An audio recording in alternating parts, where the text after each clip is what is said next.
You're listening to Zen and the Art of Endurance, your podcast for getting great at going long.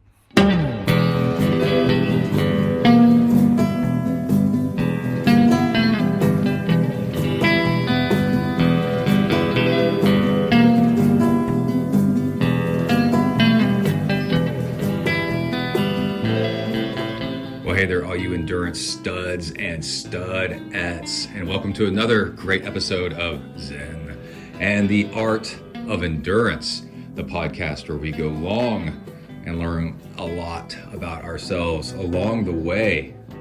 Just finishing up a cup of coffee, about to get on the indoor bike and ride an hour of Zwift before I have to dial into work. We're working remotely today because everything's shut down because we're in the middle of the ice apocalypse, whatever it is, that's really kind of failed to materialize so much. There's definitely some snow and ice, and it's cold, but thankfully things didn't end up as bad as they could have been. And speaking of that, this is a cold weather episode where I take you with me over all kinds of biking and running adventures, dealing with the cold here in Texas, where we are both hardcore and also very fragile. But I'm not actually from Texas as a kid. I was born in Cincinnati, Ohio, and grew up like the kids in A Christmas Story, wearing the big snowsuits where we couldn't even get our arms down by our sides because we're walking around like scarecrows, those things, and building snow forts and snowmen. And the year I was born, the Ohio River froze over so thick that we had 3 feet of snow plus, and we were in our homes, or was it 3 days we were in our homes and couldn't get out, and people were driving across the Ohio River in Cincinnati. And then I lived in Tennessee and then northern Alabama, where we got plenty of snow and stuff. So I'm kind of used to this, or I grew up with it as a kid. It doesn't freak me out. But it's, and most Texans don't really get freaked out about it anyway. It's dramatized for fun. But we do not drive well on ice. I can tell you that much because we just don't have much experience with it.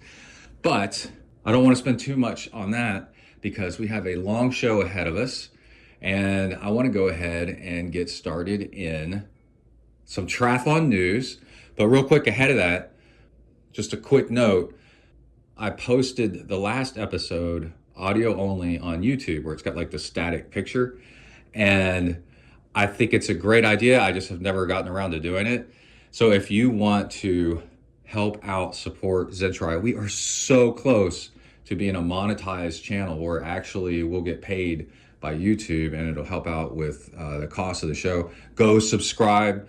Actually, we have plenty of subscribers. What we need to do is have people watch. So just go turn it on, listen to the podcast through YouTube. It's Zen and the Art of Endurance, or ZenEndurance with Brett Leichner on YouTube. And that'll help drive the numbers up. We're very close. You need only like 500 or 1,000 subscribers. So we have nearly 3,000 subscribers, but we got to get the view count up over a certain threshold. I can't remember what it is, but we're really, really close. Okay, so that's that. Let's go ahead and get to some endurance news. Here we go. Okay, first off, Garmin has announced the passcode option, maybe in beta only, but it's obviously coming very soon, where certain devices, and it's the latest releases of these devices, are passcode protected.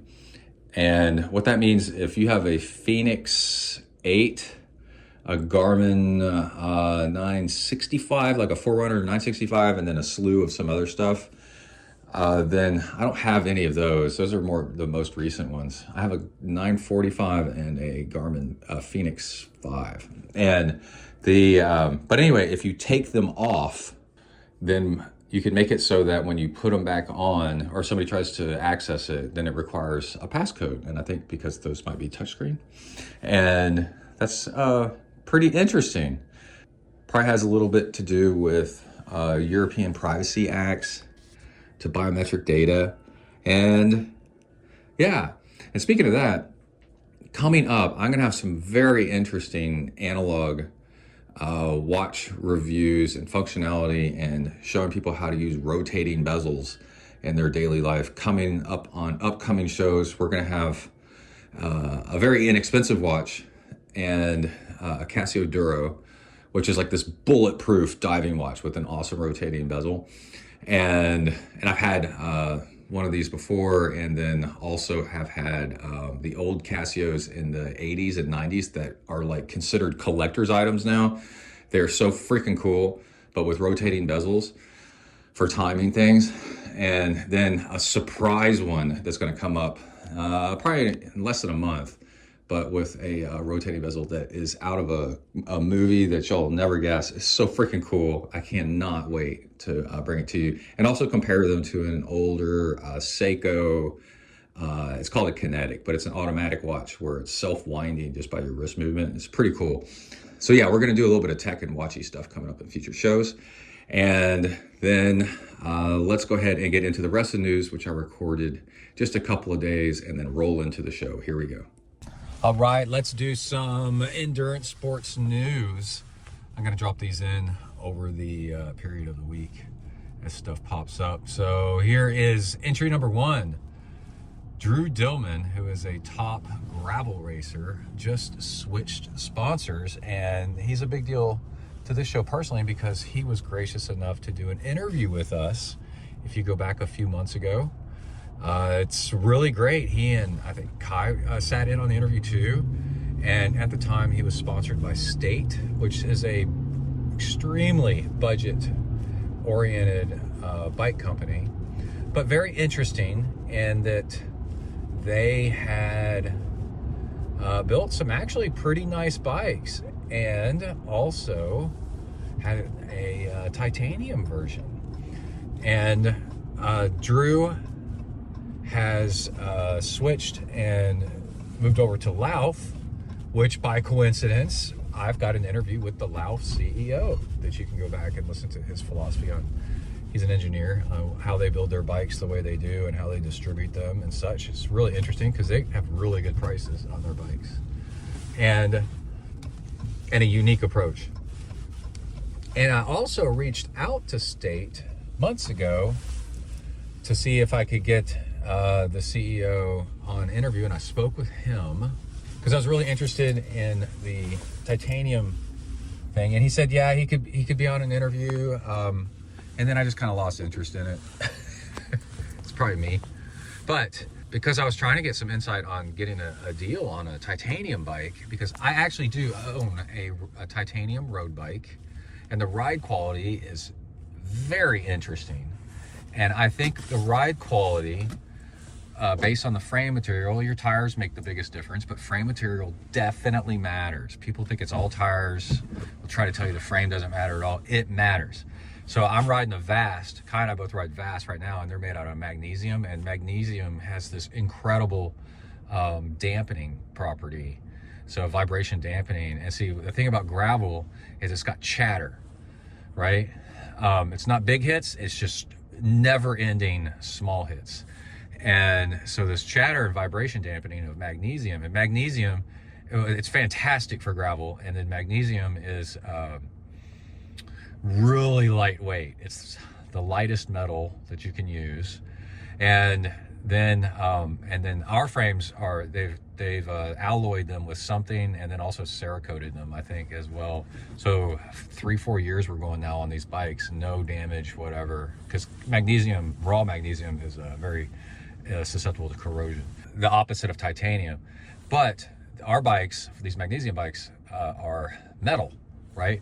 So the other thing, the problem with carbon versus metal, any kind of metal, for gravel bikes is there's this phenomenon with gravel where you get, if you ever watch the point of view, the inside of a gravel race, the big pack in the middle is rocks get shot out from the tires, like squeezed out sideways, they go airborne, whatever, and it is non-stop, bang, bang, bang, bang, you know, and it's crazy how much impacts from, I would say, rocks that are the size up to a golf ball, anywhere from a marble to a golf ball, hitting your frame constantly is very much not what you want to be doing with carbon.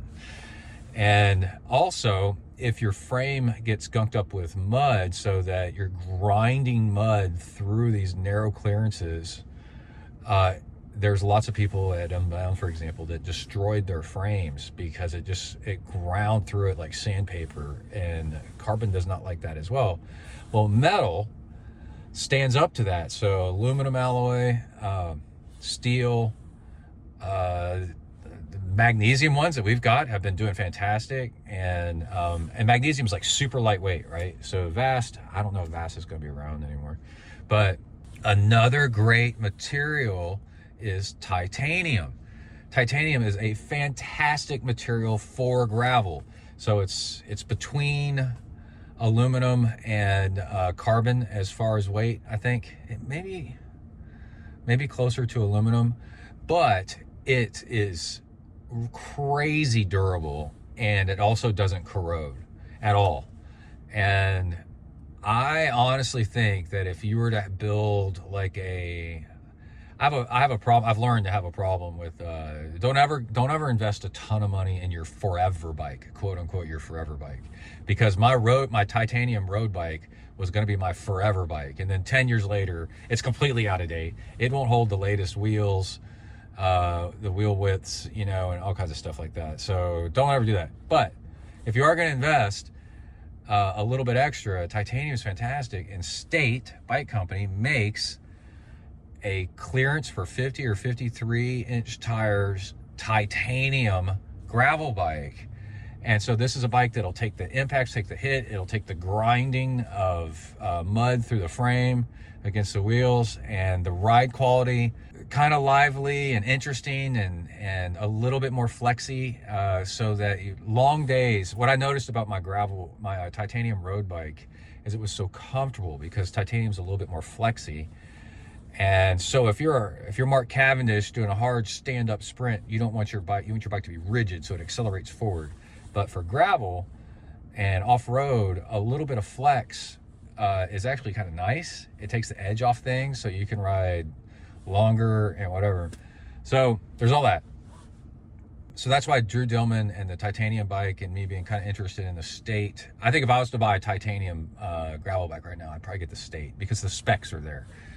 And it's not very expensive for what you get. But Drew just announced, I saw yesterday, that he's moved on to being sponsored by Lauf. And Lauf is carbon. And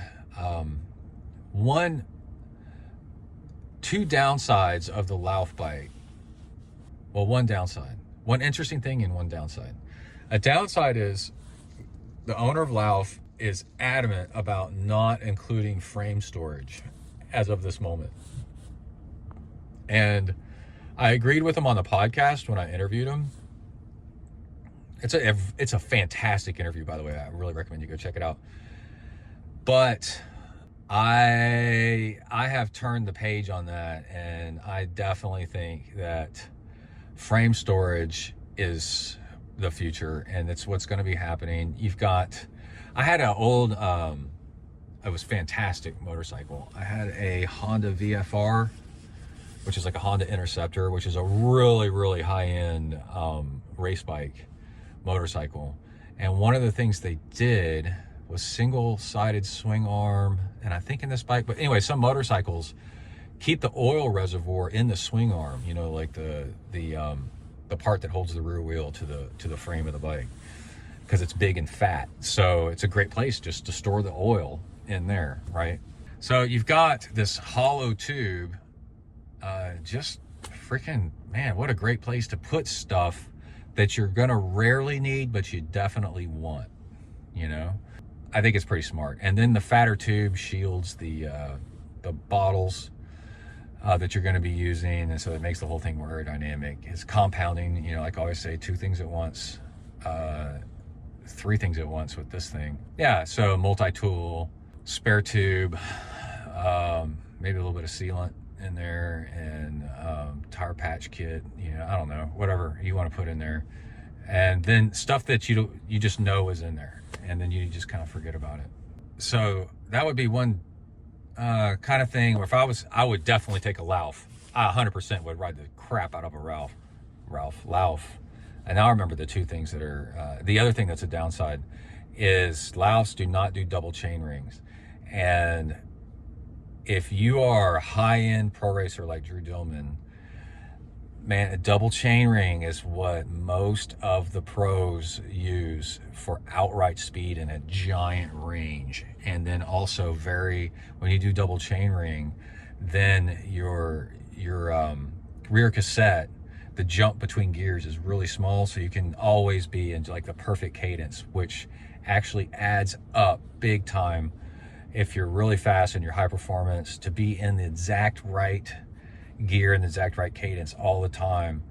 You cannot do that with a single front chainring like you can with a double front chainring.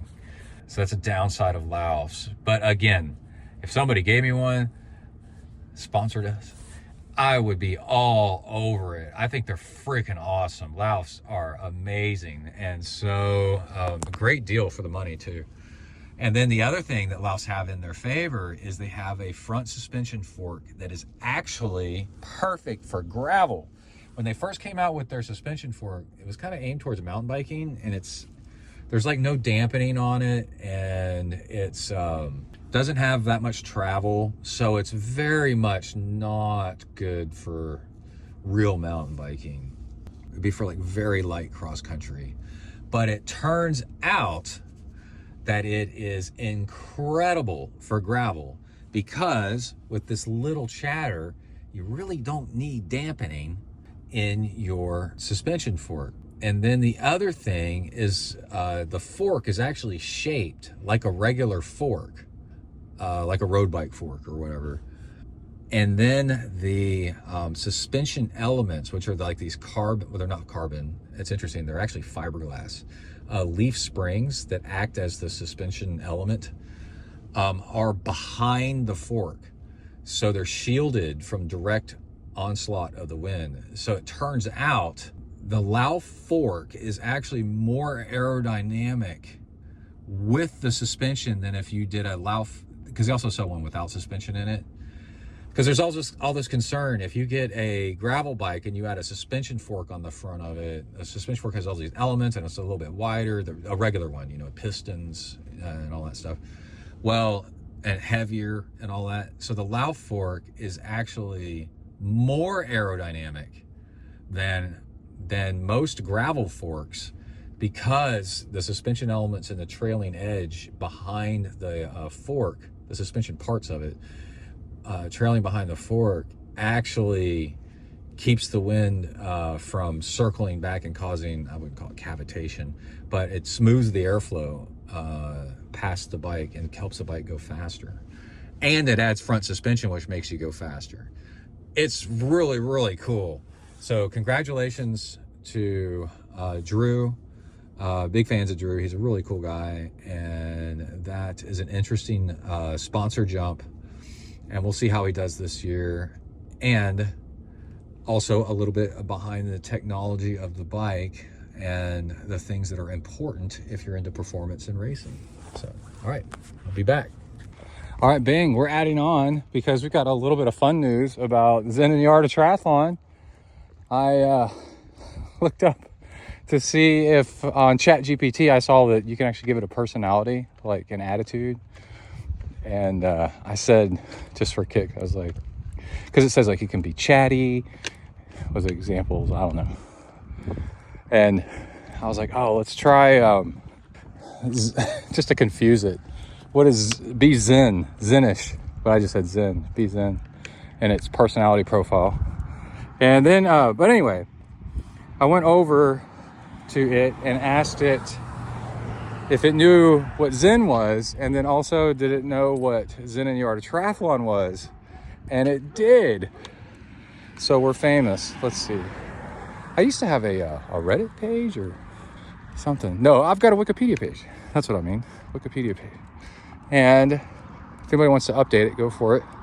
It's a list of guests and stuff. And let's get to this. I wrote it down, but I copied and pasted it. And we got some people coming. I'm walking with River. I was running. I'll talk about in the training log why I'm not running later on in the show. You stay tuned. But let's see. Hello. Hi. Oh, okay, I found it. I asked it, ChatGPT, what is the essence of Zen? And it said, the essence of Zen is in simplicity, presence. Hold on, I got a blinky light flashing in my face. And direct experience. It emphasizes letting go of conceptual thinking. That means like thinking abstractly. And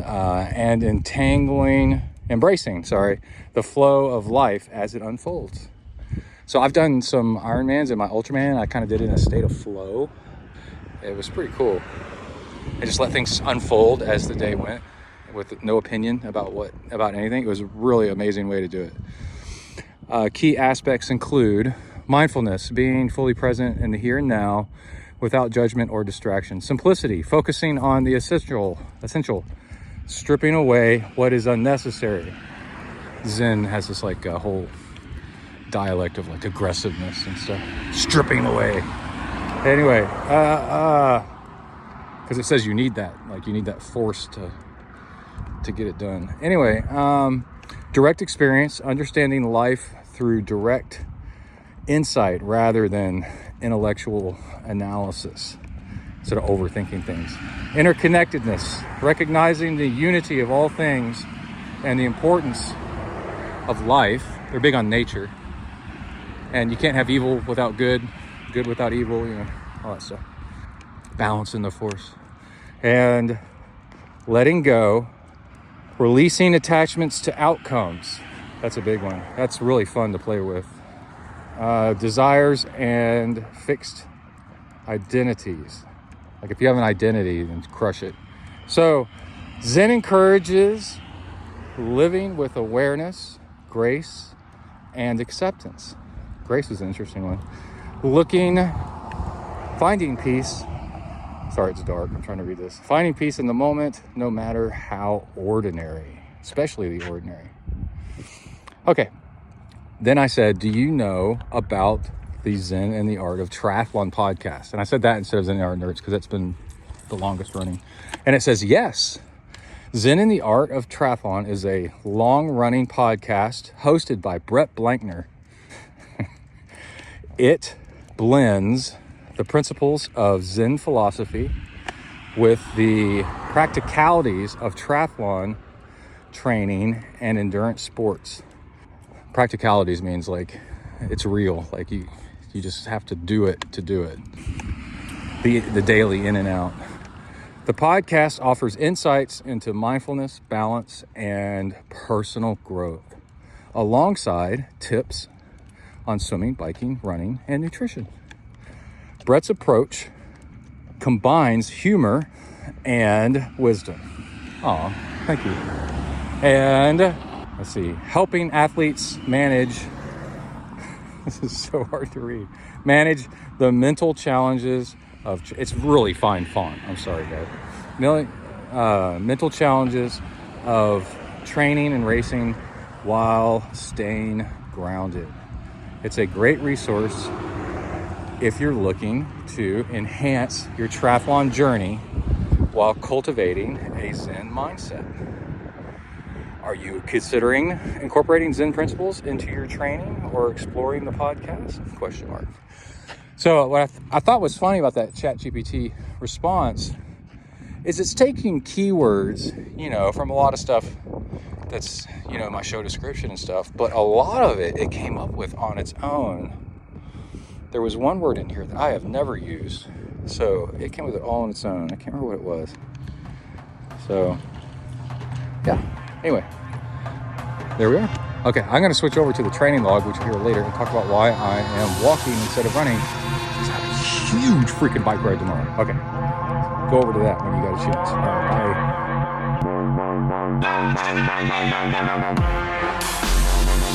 Hi everybody, my name's Brett. I'm a triathlete. I decided it's time I got some friends more suited to my status. But Joe, we've been friends for years. Hey, We all make mistakes. Come on, dudes, let's go exercise! Exercise! Yeah! I'm gonna do sit-ups till I poop myself! All right. Recorded a little bit on the run this morning with River. I forgot about what. My calf injury. It's actually better. So my injury that's going away. And that's a video actually up on YouTube that you probably just heard. And then also, I just went by the bike shop. We have one of those Trek boutique shops in town. College Station, Texas has really moved up. When I used to do private company geography, GIS, geographic information systems analysis of markets for wireless companies, I told this a long time ago, but I told them College Station, Texas is the most underserved place that I'd ever seen in my life for companies to move into. Every time a company moves in, they do gangbusters, like a national chain. And it's because, but the thing is so the population here has a huge amount of spending cash because they're college students and they're out in the middle of nowhere. So it's all these college students have all this money from their parents. Now the parents don't live here, so the parents don't show up on census data, right? The money doesn't show up on census data because the parents' money shows back in Houston and Dallas, Austin and San Antonio. And so this town is just like swimming in money that could be spent if you would move your business here. And every time it takes, this town historically, and still a little bit, is so far behind on businesses that would make it national chain businesses. And I remember when I moved back from California, finally a few years later, we got a PetSmart or a Petco or something like that. And then that was a big chain. And well, we have a mall, which now nobody goes to. But I'm trying to think. That was the first big box chain that just moved in, taking a gamble, and boom, okay, all these students have pets, man, and then one after another. I'll think of some examples here. A Starbucks and Starbucks is pretty much anywhere, but just one after another.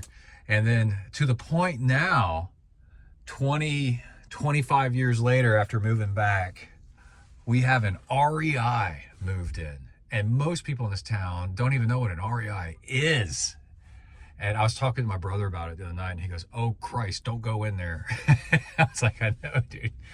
People are like, "What is it?" And I'm like, imagine, all people know here is hunting. So I'm like, imagine a hunting store, but there's no hunting.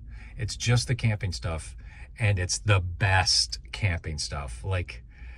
They have inexpensive stuff, sorta, but they just don't have cheap crap. It's just good. And then, so we have an REI, just moved in. And for a few years now, quite a few years, we've had a Trek boutique store, where it's just Trek. And that's probably not the smartest business to have in this town, because college kids and, they don't really care. I personally think when you go buy a bike, you like to compare shop. So boutique, single brand bike shop is great in a big city like Austin or Houston or Dallas. But in a much smaller town, it's just kind of like, I don't know, But it is an incredible bike shop, and it's where I go because I know the bike shop staff is actually really well trained. They're certified on a bunch of stuff. And I have a Trek Speed Concept, which is a really high-end bike that's hard to work on because all the integrated stuff. And that's where I take that bike. And then, anyway, my vast bottom bracket might be going out. And the last time I had it there, they said, "Hey, bottom bracket's on its last legs." And that was 6 to 8 months ago. And now it's clicking on everything, every ride. So I went by and ordered the bottom bracket, and they knew exactly which one to get because there's two that are alike, which is really nice. And then the other thing is I just went into the grocery store, and HEB which is funny. It's Howard E. Butts, or Kai calls it Howard E. Buckaroos, H.E. Buckaroos. And is ranked just in the news the other day, quite possibly the #1 grocery store in the United States. And it's because they don't do, so like Kroger, you have to become like, if you become this member, then you get a cheaper price. And people are on to that, I think. For years, we're like, dude, just make it cheaper. And so we just go to H-E-B where it's just cheaper. It's the price, you know, and just quit dicking us around and just give us the cheaper price, you know, and good customer service. So there's that. And I was in there and I got a tuna salad sandwich while I was in there. And so I got a new bottom bracket on the way. Thank you to Emily's mom for the $100 for my Christmas present, because it just bought me a new bottom bracket. And you could go back and forth on like ceramic. My old BMC bike that I had, tri-bike, I got sponsored briefly by Ceramic Speed, and the thing was decked out. Everything was ceramic speed bearings, which was probably the value of the entire bike, and just in bearings. And that when I sold that bike, I didn't keep any of the bearing stuff. And then steel bearings are just fine on just a regular bike, you know, they work just fine. And then when they start to get bad on you, then just get some more, save some money, because it's not just the bearings that need to be ceramic, it's the racing that the bearings roll against. It also needs to be ceramic, or it doesn't work as well. People don't think about that. You can Google it, it's interesting. And then so just get really nice stainless steel ones. There's some company that makes like a bottom bracket that's like indestructible by using aerospace stuff. And that would be an interesting bottom bracket to get. But then anyway, the whole thing that made me want to record was I was walking through the grocery store. I've had a little bit of a green smoothie today, and I've had about half of it, and I'm feeling really good. And there's this whole thing where this is very true. In your mind, when you talk to really, really old people, they'll tell you that they don't feel old in their mind, but their body just doesn't work as good anymore.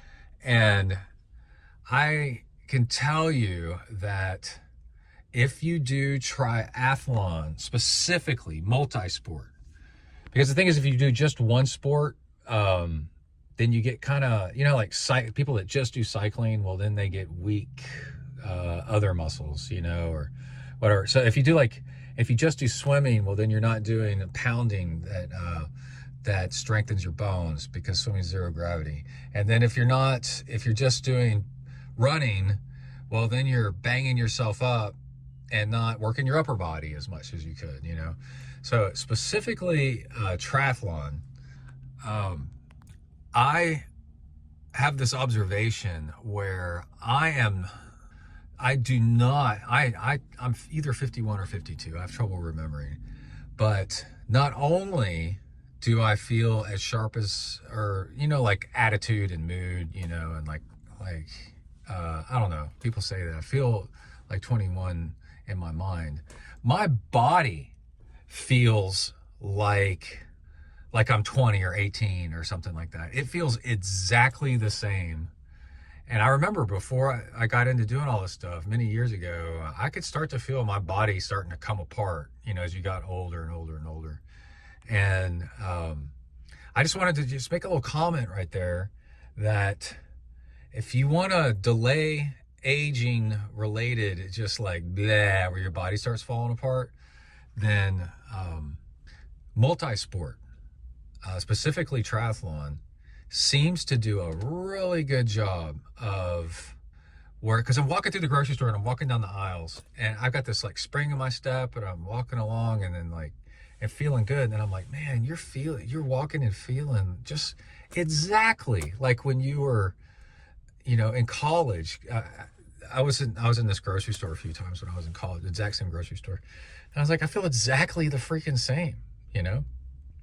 And so that's a vote, thumbs up, to try to encourage you to do multi-sport and just mix it in, have a good time. And I also have a rant, which is kind of funny. The parking lot's only half full.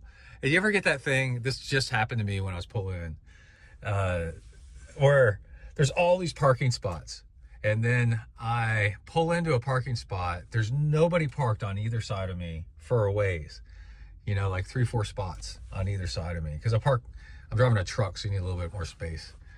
And I start to open my door, and then somebody decided to pull in right in where, to the spot just to my left, you know, on driver's side. And I'm trying to get out of my car, and I can't open my car door because this car's coming in. So the car stops, and I made this look at him, like, of all the parking spots in the entire grocery store parking spot, of which there's 100 of them that are empty, you got to try to park next to me on the driver's side, because they came in right after I did. I mean, it's obvious that I'm going to be trying to open my door to get out, dude. It's like, what are you doing, man? Anyway, I just thought it was kind of funny. It also shows what kind of good mood I'm in, and how the green smoothie's helping for me to have have this energy to be kind of like, Anyway, I got to snack on something and get back to W to the ERK. We got more meetings today. Got vendor demos of stuff, and I'll be back. Bing. Bing.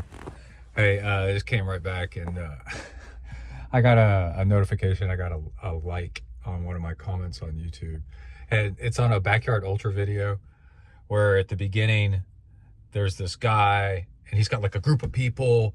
They're all going to help him, and so he's like giving all these instructions and about, okay, I'm going to take this on this lap, and at this amount of time I'm going to do this and that.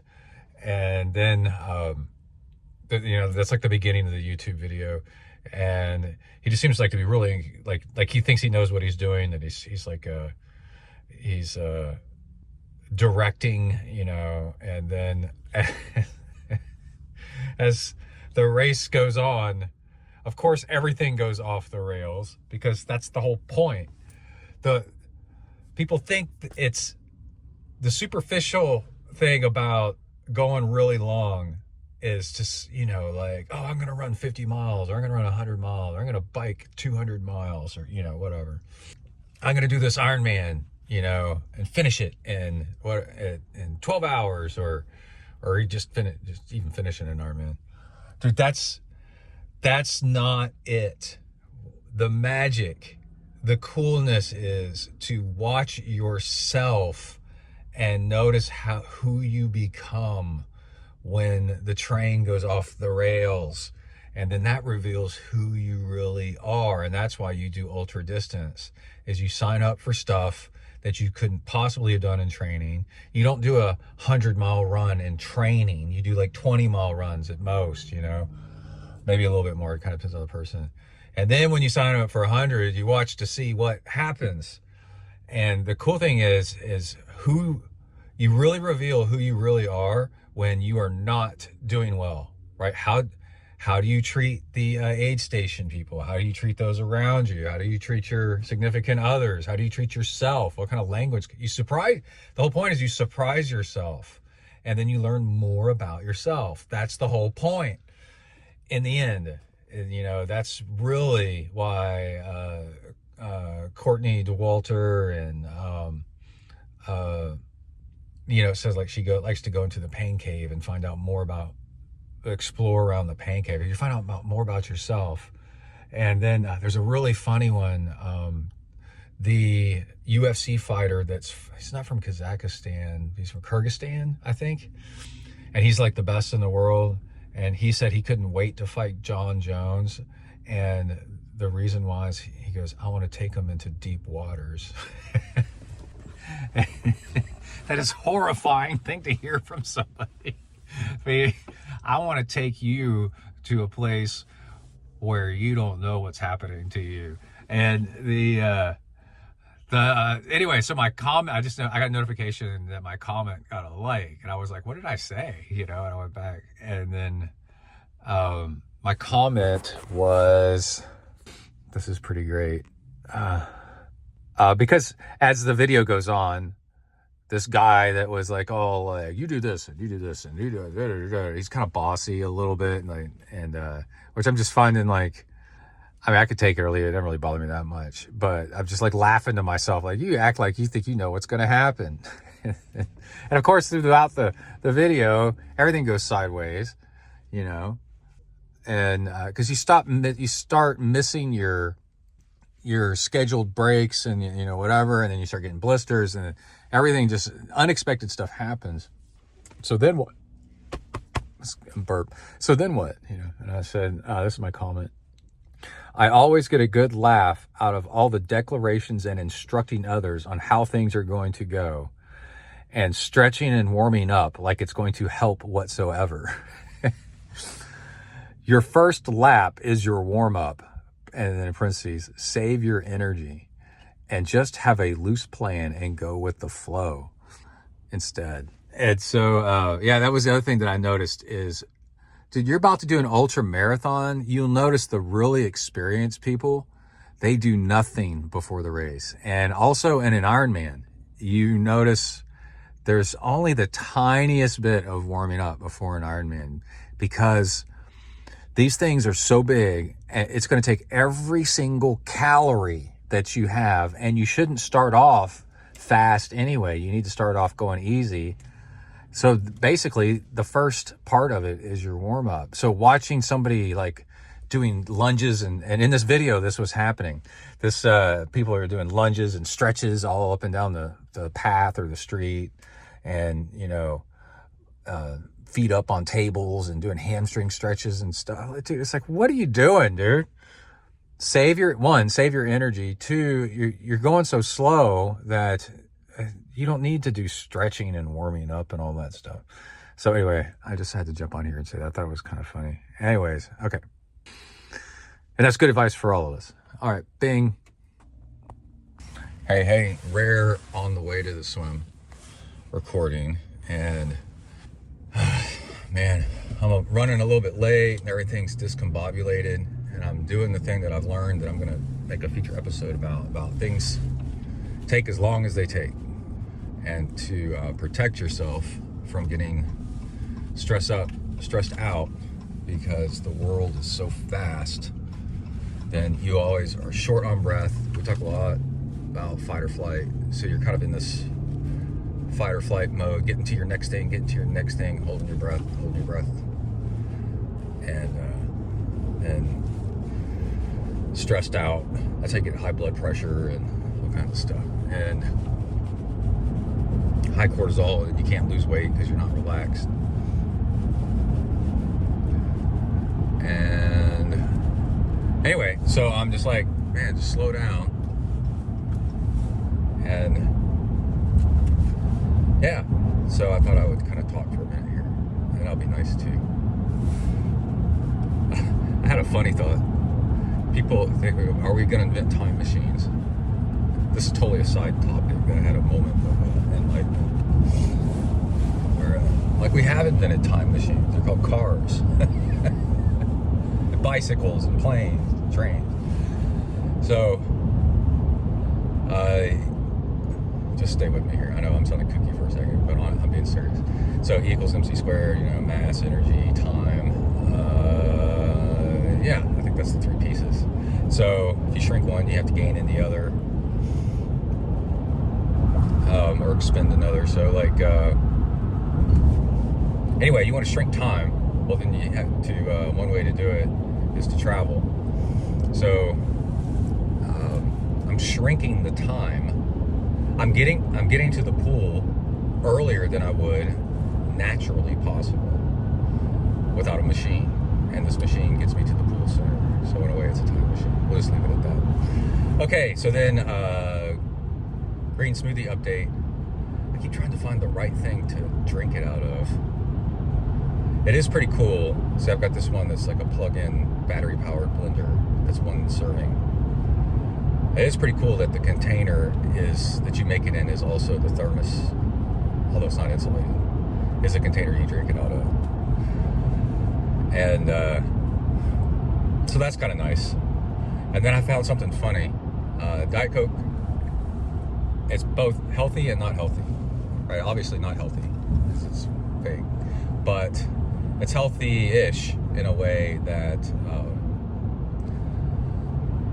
it does scrub your mouth clean after drinking a green smoothie. But anyway, I added my green smoothie.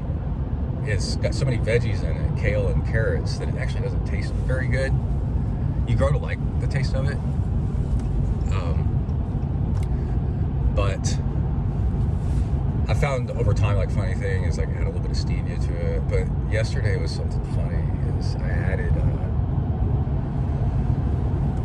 Diet Coke to it. I had a Diet Coke sitting next to it, and I was like, huh. And I poured it in, shook it up, and it was freaking great. And I was like, because I needed to add a little bit of liquid to it. It was a little bit slurry-ish, you know. And so, like, I added a little liquid to it and some ice and Diet Coke, and it tastes fantastic. I'm like, that is so bizarre. Anyway, and then, man, my watch experiment is continuing. I've definitely settled on. I'm gonna do a review on it once I buy it. If Apocalypse Now, if you look up Captain Willard's watch, it's called the Willard, and it's made by Seiko. And so it's this cool 70s looking, kind of like Rolex Submariner looking thing, but with a elongated kind of, it's called a cushion case. It's really, really freaking cool. Well, there's a company that makes them called Steel Dive that makes a replica of that watch, because that watch doesn't exist anymore. Seiko still makes one, but it's not the same. And the glow on the hands and the dial is like terrible. And I do find myself at night looking at my watch a lot at night. So anyway, they make this one. Steel Dive makes one, and check this out. It's a Seiko. It's got Seiko internals, and then a sapphire glass, which we pay a lot for on watches nowadays, on all our Garmins and stuff. And then waterproof 200 meters, I think. And then the loom, is what they call it, paint all over it, is just freaking fantastic. It's incredible. So, and it's an automatic, so it'll last forever. As long as it lasts, it'll last. You'll never need to replace the battery. And I think, you know, rated to lose like 5 seconds a day or something. So on occasion, you adjust the time on it. And yeah, so I think I'm gonna get that along with the Casio Duro. Oh, and it's like $110 for a freaking Seiko. And the thing is I'm tired of charging watches all the time, and I found that I don't like the plain black that's just black on black on black on black on black. It's just like, it's what everybody's got. And so it's a statement. I've read an article that showed that people are going back to analog watches for a statement. Or it's just cool. We're finding them cool, so they're becoming fashionable again. And so do you find one? Well, the thing is I want to wear it while swimming, biking, and running, and just look down and be able to see the time. Oh, and the other thing is rotating bezel. It drives me so crazy to not have a rotating bezel, because I grew up with having them on certain watches, and over all the years, the rotating diving bezel on a watch is the most handy thing in the world. And Samsung, in their smartwatch, they had a rotating bezel as part of the tool, like to spin through the apps, and then they took it away on their most recent version. And yeah, I want to see what time I started my swim and just put it on the thing, and then I know. It's just so cool. And I imagine myself looking down while I'm running or biking and going, or swimming, and going, oh, this is what time of the day it is, you know. period. Because that's actually a really handy thing to know. And obviously, and hold on. And then when I want to work out, I put on my health watch, you know, my Garmin, and then I only have to charge it very rarely, which we kind of only have to do that anyway. But it's just nice just to I think what we've done, I mentioned this last episode, is we've hit peak metrics where unless you're ill, you know, or you're gonna fall down, then you're probably fine, and you don't need to know how many. I know how many hours I slept, sorta, and I know how many. I know my heart rate, and I know this, that, and the other, and I'm tired of being, you know, bothered by notifications and notifications and notifications all the freaking time. You can't freaking think straight with all the notifications coming in. So then I'll wear the GPS watch while I'm exercising, and heart rate and all that while I'm exercising, which is actually a huge. And then the rest of the time, you know, I turn it off society and turn into a caveman and just have a sundial, you know, and then I can actually think and focus about what I need to do today and stuff. Because that's the thing, is I've noticed with all the video and all the alerts and ticky-tack, talky-tick, you can't think for 5 minutes about what you need to do next, so you're caught in this endless loop. But I do want to say that a huge advance in technology is the heart rate built right into the watch, and also the flashlight built right into the watch. That is amazing.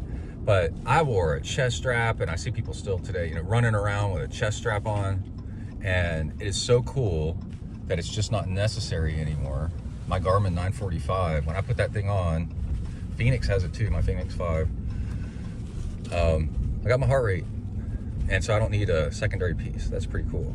But also, I'm at the pool now. Also, something that's funny is I've been doing this for years, running. I have a bike light, and I'll strap it to the band on my watch, and it points forward. It doesn't point down, it points forward the way this light looks. I should make a video of it. It's pretty funny. And then when I run, I started doing it with running, right? When I run, I have a light that's forward. Yeah, it bobs up and down but you get used to it after a while. And then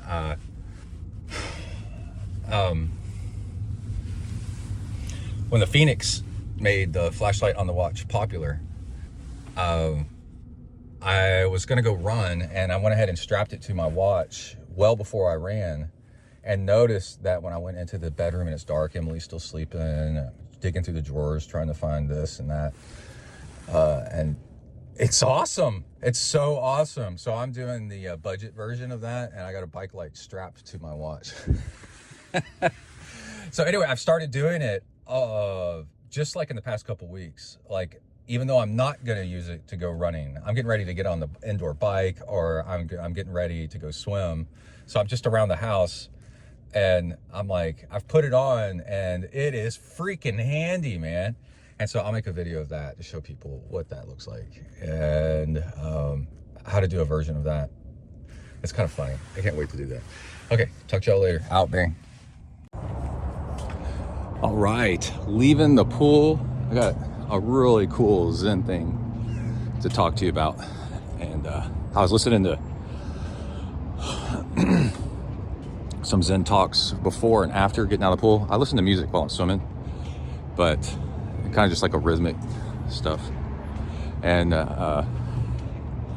but I have the swimming versions of the Open Pro shocks, and they're truly waterproof, so I listen to them on the way into the water, and also on while I'm taking a shower and stuff, clean it up, getting all the chlorine off.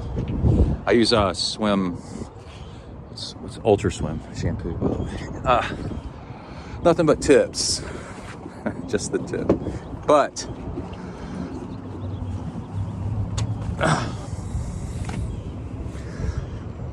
The thing is,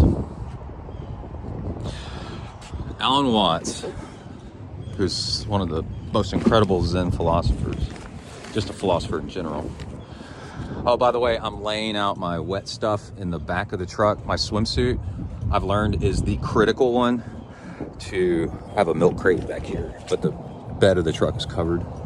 But I spread the swimsuit over the milk crate, and then 2 days later it's dry. That is one thing that if I forget to do, a wet swimsuit, when you get to the pool, it's cold, and you got to put it on your grundle patch, and it sucks. So that's one thing I'm learning to. And also I've learned to make sure I turn it right side out, because one time I walked out on the pool deck and I wasn't paying attention, and I put my swimsuit on inside out. Because it's navy and the inside's navy, like I couldn't tell. Anyway, I'm just a human. I don't know what the hell I'm doing. So, Alan Watts. Well, first we're going to talk about what, Alan Watts said. Yeah, we'll do that. Alan Watts said that when you've reached the end, like the end of the internet is a good example, or the end of your fitness during a long event is what I'm saying. That's when Zen begins. And I'll get to that in a second, what that means. But Buddha, 2,500 years ago, said that, you know, trying to find enlightenment, trying to clear your mind by using your mind, by trying, you know what I mean? By thinking about it is, well, he said things that were relevant back then, like a sword cutting itself, you know, or a finger. We could say things nowadays like a finger on your right hand also trying to touch your right elbow, or an eyeball seeing itself. We didn't have mirrors back then. But like, it's impossible, because like Einstein said, you can't solve the problem. I think it was Einstein. You can't solve the problems that you're trying to fix using the same methods that got you there in the first place. So you're trying to fix your mind. It's like trying to nail a nail using a nail, the same nail, into a board. It just doesn't work. So you've got to, basically the approach of Zen is drive you to the point of giving up trying to figure things out with your mind. And then now that all you're left with is you, and then with you, you've got, you know, actually what to improve upon. And so, and the reason that Zen and the Art of Endurance and Zen and the Art of Triathlon is so popular and goes in hand is because that's what I talk about and coach and preach about is, and I knew I was on the right track when I learned that you got to quit. You got to pay attention to your body and then do what your body says to do, not your mind. Your mind will be like, I need to do intervals, but your body's saying don't. So you got to ignore your mind and then do what your body says. And that's when you can actually improve, because now you're working on the thing that needs the work, right? So, either on the show earlier or the previous show, I mentioned that when you go ultra distance, you can't train for ultra distance by doing ultra distance in your training, right? So you can't, yeah, it was probably in the show. You can't train for running 100 miles by running 100 miles in training. You do 20 miles. You can't do an Ironman or an Ultraman by doing an Ultraman. The event itself is the accomplishment. You can't. There's a famous story about these twin brothers that set the record at the time for running across America. Maybe it was somebody else. He was going to run across America, and he kept training, and he kept injuring himself. And his doctor was like, dude, you just got to go do it and figure it out as you go. You can't train beyond a certain point to run across the United States from coast to coast. You just got to start and then figure out as you go. It's impossible to train for. It's like training to go to the moon by going to the moon. It's too big. So what Alan Watts said is when you reach the end, right, you've exhausted your normal resources, then that's where Zen begins. And Zen, so what that means is Zen is like this self-reflective point of like, oh, now what do I do? you know, and it's beautiful, like, to figure out, like, oh, this is me, you know. Like, I think, yeah, I said earlier on this, maybe the same show, like, when you're exhausted and can barely walk, how you treat the people at the aid stations, when you're, I mean, like, you are coming apart. Are you pleasant? Are you saying thank you? Or are you like, give me a gel, I need a gel, I hate this race, you know, that reveals who you really are. And now that you know who you really are, now you've got something to work with. You know, you can be like, oh, I need to improve that, or I've got that covered, maybe I work on something else. I'm short with people at the aid station, sort of, kind of middle ground, because I get frustrated if they don't know how much freaking caffeine is and stuff. That's what drives me crazy, because I'll get sick from caffeine. But after that, I'm super nice at the aid stations, because I was brought up to be nice to people. I open doors for people. I do all kinds of stuff like that. But anyway, who do you become when things get rough? And, you know, when you get to the end of yourself that you think you know, then that's when you lead into self-discovery. And then the really cool thing is, when you know your edges, your limitations, you quit, you have this, and who you really, really are, it creates this incredible self-confidence in this one particular way for sure. It's really interesting, is you quit saying yes to things that you know that you're not into or that you can't do. It is amazing when you stand your ground, or you meet somebody that stands their ground and they go, yeah, I'm not going to do that. It's like, why? And they're like, I don't want to. I'm not that into it. And you're like, what is going on? And they really know themselves, you know. They know from experience their edges. And yeah, they can get there eventually someday, but they're not going to do that extent of it like right now or this week. They're just going to be like, yeah, I'm not an early, a good trick is to say right now, you know, I'm not an early riser right now. I don't stay up that late right now. Okay, anyway, think about it. Now let's move on to the swim, 4,000 yards. And I am, one thing that's really funny is I used to be so opposed to men wearing pajama bottoms out in public. The one that offends me, my delicate ego, my delicate something, is wearing them when I started seeing college guys wearing them at the grocery store, you know, grocery shopping. I'm like, what the hell, dude? What is going on? I did not like that. But where I've transcended my previous self, here's somebody walking her 2 dogs in a field. Oh, so cute. As on my way to the pool, it's cold, and I don't want to put on my jeans for work just yet. And I grabbed pajama bottoms, you know, like fleece thin pajama bottoms. And wow, convenient, keeps your legs warm. You're not really getting dressed for work. You're just going to the pool. And then, I mean, you're leaving your house, you get in your car, unless you get into a car wreck and end up on the side of the highway, you are, and I'm wearing flip-flops, you are at the pool, right?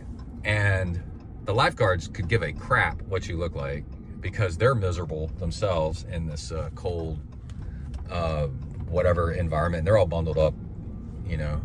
And dude, in today's economy, pajama bottoms. So there's that. And also I wanted to mention that this thing that I'm onto, I might be onto something really big, because I've done, like I said, I've done it for cycling. I really don't do it for running, which is another episode that I need to devote to, of why you'd be really careful with intervals on running if you're a triathlete, because you're already exhausting your legs a lot, you know. And so, but I've been doing it with biking, but now I've done it, I'm starting to do it with swimming, and it's paying off. My average pace is 2 seconds per 100 faster. And this is by doing 4 hard intervals at the very end of practice. And I'm noticing, this is really cool. I'm swimming along when I start off, rest and digest, just kind of chilling, cruising. My pace per 100 yards is 2 seconds per 100 faster. Instead of swimming at 130 easy, I'm swimming at 128 easy, just cruising, just easy. Breathing out, sometimes breathing out through my nose, just relaxing, you know, the vagal, whatever nerve, just relaxing. And then at the very end, on the last 800 yards, I do, almost 100 yards hard, 100 yards easy, 100 yards hard, 100 yards, like super, super easy with open turns to relax. And they're to the point of lactate burn, almost, whatever, like I'm lifting weights. But then I've noticed something is that when I'm swimming super easy, the whole first part of the swim, well, the majority of the swim up until the very end, my muscles are a tiny, tiny bit sore. And even though I'm doing like rest and digest and easy, I think the fact that my muscles are the tiniest bit sore from doing the intervals like 2 days before, I'm talking tiny bit, just a little stiff, is actually sending signals to the body to, it's a better workout than just going super easy on totally recovered muscles, right? It's a more, we talk about workout density, trying to get more usefulness out of your time. It's more useful for me to be swimming on very, very slightly sore muscles, or biking on very, very slightly sore muscles, because I think that sends signals to the body to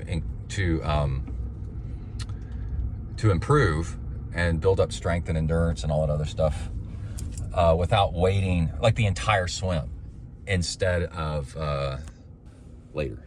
So, okay, I am parked in my parking spot and I'm gonna go inside.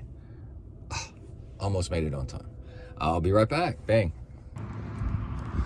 All right.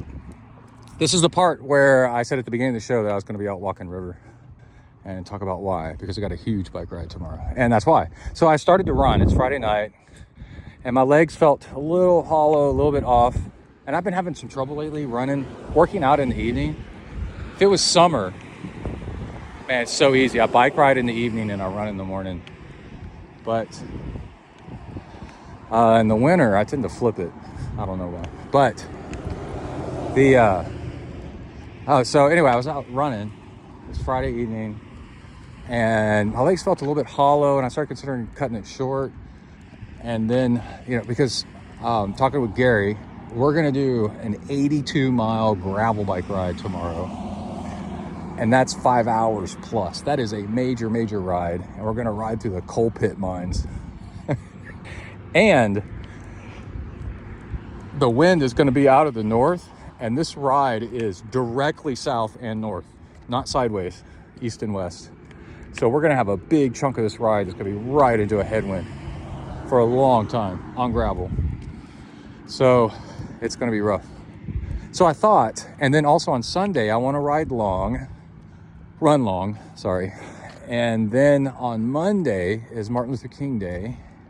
And so I searched to find out if the pool's going to be open or not, because it's a city pool. And city businesses are closed, like City Hall, but some facilities are open, like a pool.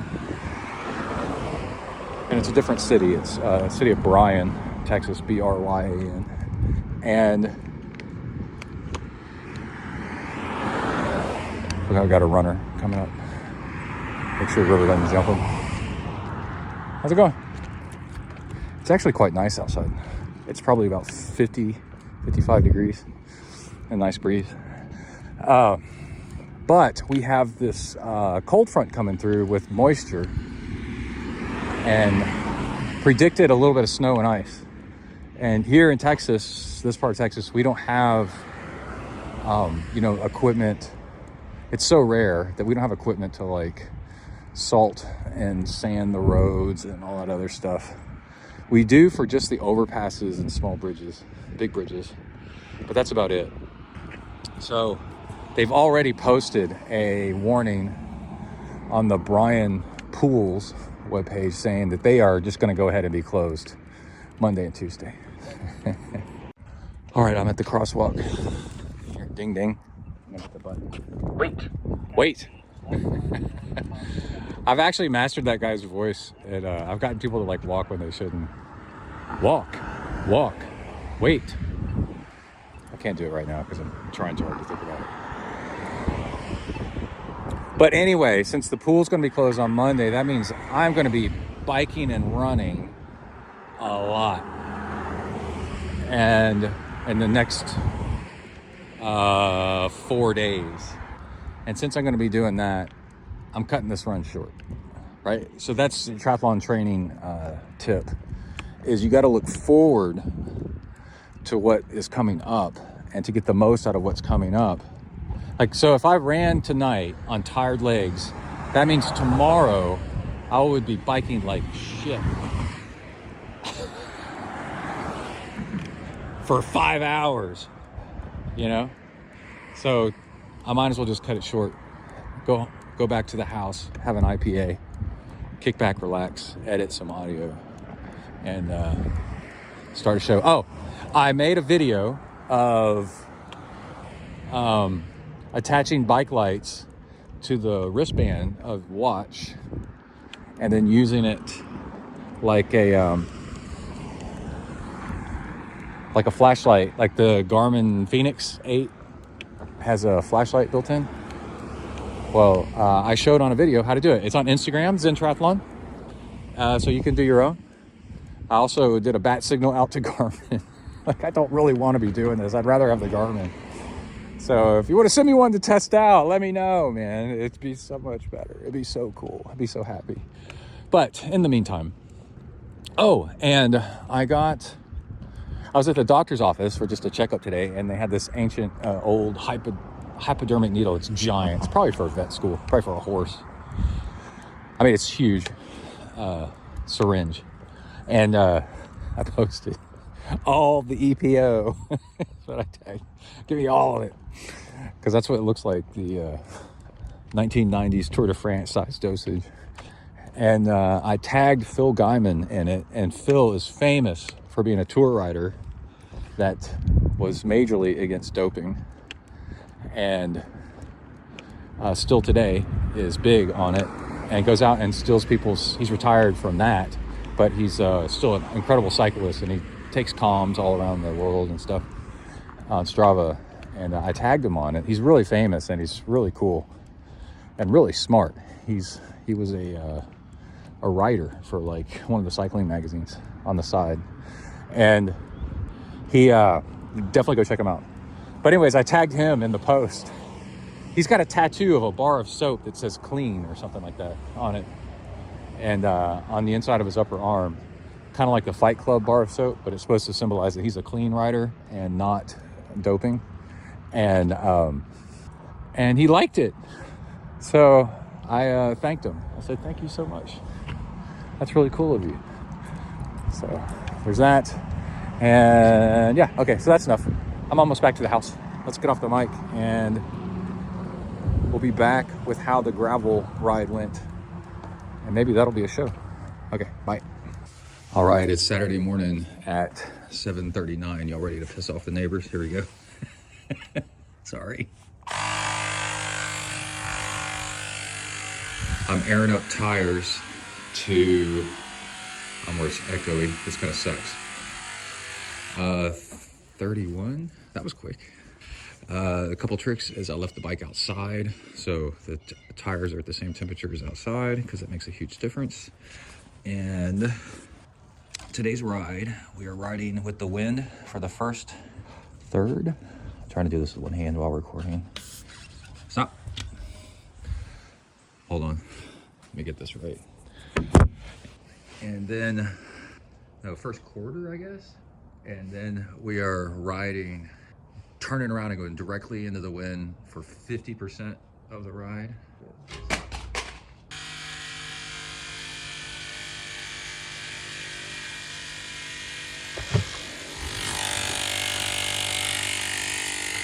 This is so cool. I'll look at the brand name here in a second, but it's got, I think, 4 different settings that you can scroll through. And I figured out what they were, because of course I didn't read the instructions, because I'm a dude. They were, let me see if I go through. Car, motorcycle, bike, basketball. And then I don't know what this other one is. Personal, I don't know if you're fueling up maybe a sex toy or something. I'm not sure what that is. But anyway, what's cool is I was like, why does this exist, these different settings? And actually what it does is it stores the PSI for different, the last time you used it on that mode, that setting, it remembers it. And I guess the personal is like, I don't know, anything else you got. So since I have 2 bikes that I air up a lot, mountain bike and gravel bike, and I guess that was pretty handy. All right, and then what I do, I've learned, is I save stuff. I always put things back so I can find them again. And this goes in my truck because that might be a good place for me to use it again. But since the bike's been outside, ideal for mixed surfaces is 32 PSI. And so I'm setting it at 31 because it's gonna warm up a little bit today and then the air pressure will go up, but not much. And another trick I'm doing is it's a little bit cold, it's 46 degrees Fahrenheit. So I'm all dressed up. I'm overdressed right now. I'm wearing a jacket on top of all the cycling clothes I'm gonna wear. So I'm actually hot and in the house. And then it'll feel good to get on the bike a little bit. But I've got my fuel, I've got my water, and I plugged the route in. Oh, that's another tip I wanted to give. I plugged my route in. Oh, Emily's peeking at me through the door. Yeah, she's giving me the side eye. And through the front door, I'm out on the front porch. And I plugged the route into my bike computer. I've made the route before using Garmin Connect. And what's cool is with the route, it's a big loop. And so when you start a route, you can say, do the route clockwise or counterclockwise. I had a little trouble figuring out which one it was to start. But anyway, I know that I need to do this route in reverse. And then I sent it to Gary and said, here's the route. And by the way, when you start it, we're gonna do it in reverse. We're gonna meet at Discount Tire and start from there because that's between our 2 houses. We live a few miles apart. And the other thing with the route is, I've ridden it before. So I looked up the last time I rode it, and I rode it with Kai. He's pretty fast. Gary's fast too. But it was 4 hours and 37 minutes of moving time. And there's a gas station about halfway through. So we'll pick up some water on the way through that. And I think that is the prep. I love having a frame bag. It's a top half frame bag and with a level top tube almost. It slopes down just a tiny bit. It looks really cool. But then that allows me to fit in 2 full water bottles in the frame. And then as I take layers off, then I can stuff them in the frame bag. And then I got, different stuff in there and extra, like sour gummies and stuff. And carrying my ID and some money, because when you start going along, you kind of need to do that. And boy, I've gotten a ticket running through a stop sign by a cop one time. And I just, of all times, I carry my ID with me like 10% of the time. I just happen to have my ID, and thank God, because that's handy. Because you're operating a vehicle out on the road. And I think that's it. I'll come back with updates on how the ride went. And yep, okay, be right back. All right, we're about to head out on a run. It's officially 32 degrees Fahrenheit, 0 Celsius. And I'm triple layered up on my torso. This is unusual for Texas. I know y'all up north are like, whatever, dude. But we did a little bit of video footage along the way. And also the pool is going to be closed. Scratching off? Come on, let's go here. The pool is going to be closed for the next, half a week, 4 or 5 days. So there's going to be a whole lot of running going on in its place and biking. And so because of that, I'm not going to do the full half marathon that I've usually been doing on the weekends. I'm going to cut it short at like 9 or 10 miles. And I got double gloves, double socks. I'm even wearing a neck gaiter, which I never wear, just in case. It's really windy. It's 15 to 20 to 25 miles an hour. And the problem is running into the wind. With the wind, it's fantastic. And into the wind, it's it's going to get cold. So the other thing also, I've got a string backpack on. You can see the strings right there. And I overdress at the beginning, and then I can just dump it in the string backpack as we go along. All right, let's see what happens. All right, we are just a couple miles in, and I'm trying to run east and west so that, because the wind's coming from that way. And then I notice when I get out of these trees that are blocking the wind, man, it is brutal running into that headwind. And that's when I pull the neck gaiter up. Haven't shed any layers yet, which is impressive. And then also I wanted to mention real quick, two other things is I'm wearing a Smart Wool beanie cap, which I've got this other one I really like to wear, but then it holds on the water, and this one doesn't, which is nice, so it doesn't get cold. I'm wearing a cotton t-shirt. I'm wearing Under Armour, and then a cotton t-shirt, and then a running vest. And then also I'm doing the dual watch thing again, because one of them, can you see that? There we go. One of them I've got set to never stop, to never pause, and one to auto pause. And yeah, there's a field that'll tell you your total elapsed time, but it won't tell you your total elapsed distance if you've got auto pause turned on. So I'm running 2, so I get the total distance, so I know how far I've run. Because with him stopping all the time, I don't want to count the stopped time as running time, you know. So I want the auto pause, but then it loses the accuracy on the distance big time, like a video I made last week. All right, we got to keep going. All right.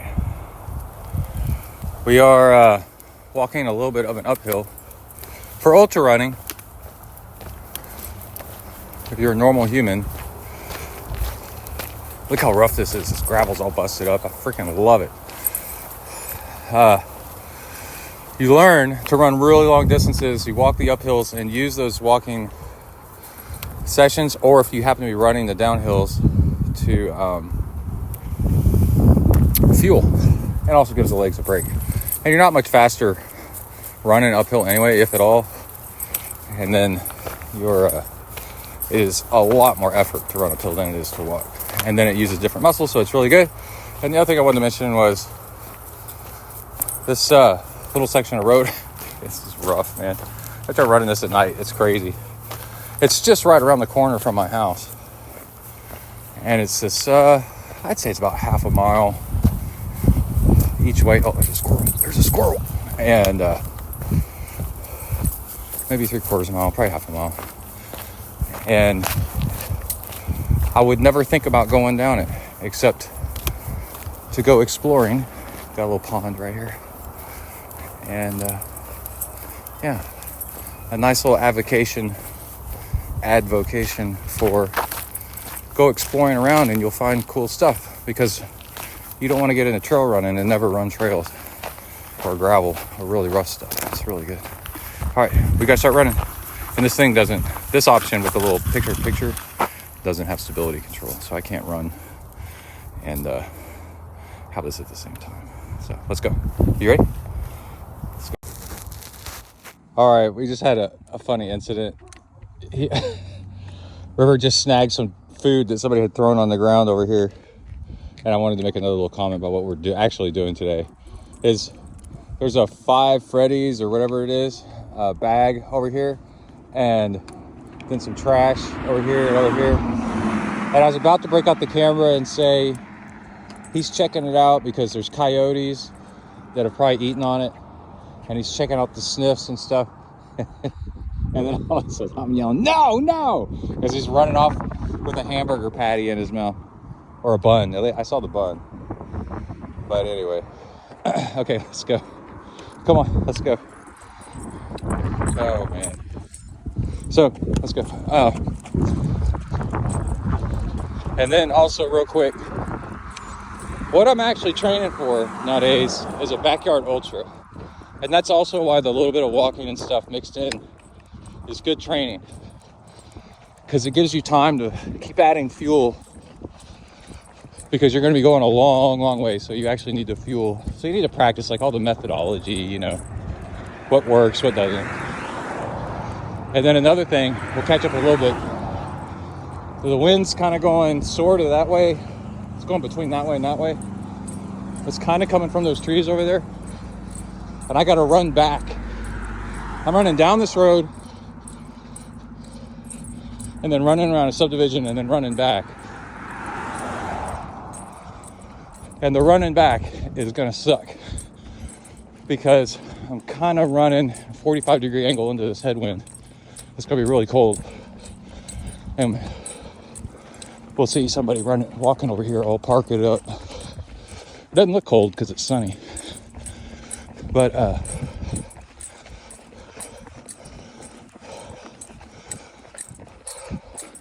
running back along the sidewalk with that tree line on my left side will make the way back not as cold. It's shielding me from the wind. And my point being, you can really enhance your runs by looking at the wind direction, hot or cold days, and maximizing where you run based on the wind. In the summer, especially for cooling effect. All right, we'll be back. 5 miles in? Yeah, 5 miles in. All right, we are about to head with the wind for quite a ways that way, and it's gonna get hot considering how much I'm wearing a lot of double stuff. So I wanted to show you real quick the string backpack that's actually mesh, so it doesn't trap a lot of heat on my back. And in it, I got a water bladder. Check that out. And it's down low, so center of gravity's nice and low. We get to the end of this road, and I turn around and come back. I'm gonna, well, this is going in it now, so I don't get overheated into the backpack.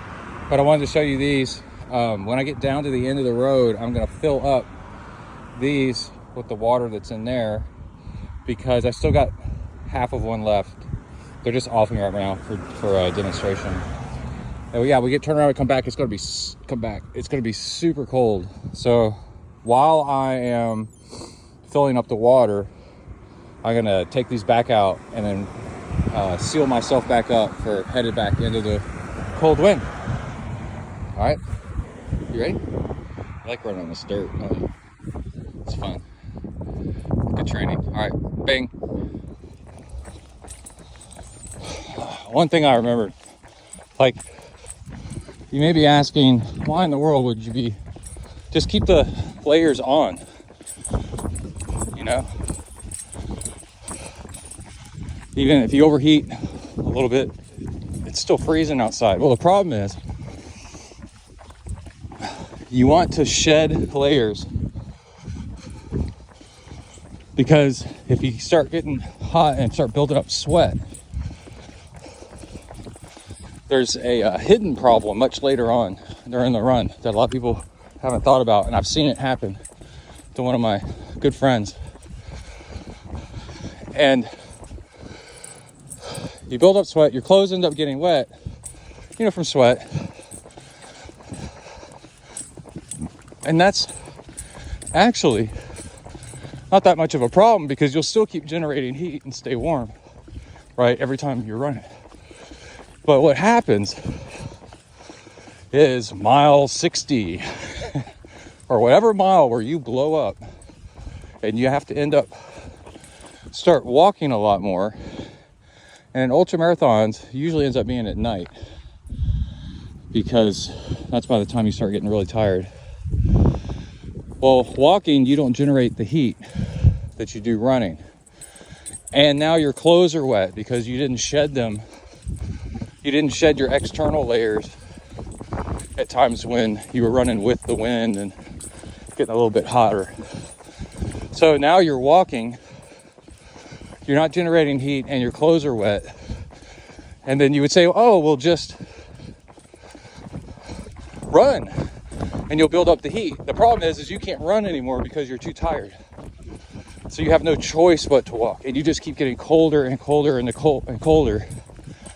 And then the next thing you know, you're crumpled up on the side of the trail trying to take shelter in some bushes, and somebody is running along to the next aid station to say that there's a runner.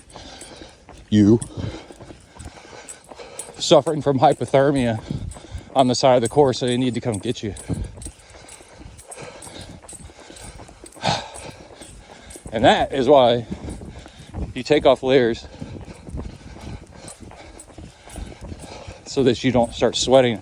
I've seen it backpacking up the top of a mountain where we were climbing up for hours, and somebody that was with us was wearing all these layers, and they ended up soaking their base layers full of sweat, because we're climbing up to like 12,000 feet, and it was very cold on top. And then they went into hypothermia at the top, because at the top you stop. That's where our campground was. And then they had to be pulled off the mountain and go home. So it sucks. Anyway, interesting little tidbit of info. All right, we'll be back. What mile are we on? 6.5. Just chilling. It's really pretty. Took off this second pair of gloves and the beanie hat, and they're stowed in the back, and I've got the zipper undone on my running vest to ventilate, so I don't build up too much heat and get my layers all cold with sweat. Bye. All right, we did it. 10 miles at freezing to just a little bit above freezing. All the shedding of the layers was really nice. And especially nice because I biked yesterday in the cold. I think it was like 58 miles or something, gravel, and got upset stomach really bad. So it seems to be all worked out of my system. Oh yeah, I did about 300 calories for this run today. And yeah, so let's go in. Might bike on the train a little bit this afternoon. Might not. We'll see. Got freeze coming, so got to do some house prep. Okay, that's it, everybody. Thank you for joining me on an interesting and adventurous Zen in the Art of Endurance. Remember, you can support the show by being a guest or signing up for coaching or sponsoring with some gear. Just send me an email at texifornia@gmail.com. Again, that's texifornia@gmail.com. And everybody stay safe out there. Work the uphills, cruise the downhills, and keep the rubber side down. Out.